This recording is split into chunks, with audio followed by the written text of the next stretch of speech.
A brand new week means a brand new set of Gran Turismo 7 daily races is now available, with 3 fresh events running over the next 7 days.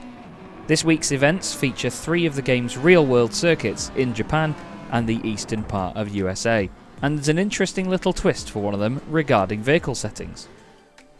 Race A is its usual one-make event format, featuring one of the finest supercars from that crop of wonderful machines that appeared in the early 1990s, and you can drive them taking in the wonders of the short course at Watkins Glen.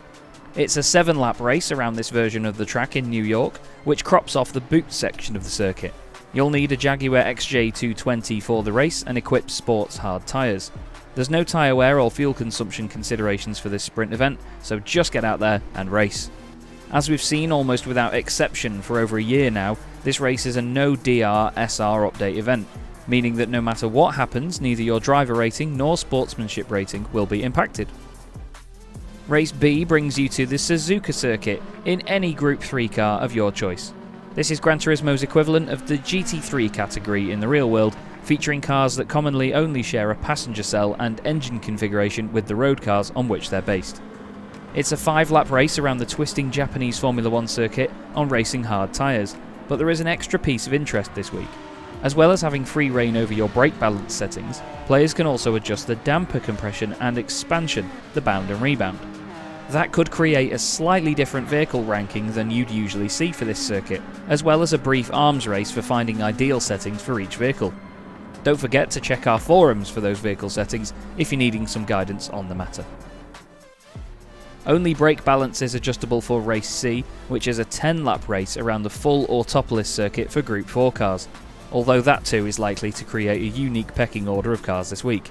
Slightly more importantly, there's high fuel consumption settings this time round, with the multiplier set at 7 times, so your tank drains 7 times quicker than usual.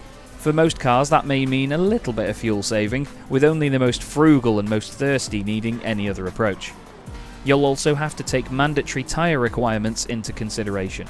Both racing hard and racing medium tyres are available, but the hard grade is mandatory. You'll need to run at least 1 pass of the start-finish line on track with the hard tyres fitted, or face a 1-minute post-race penalty.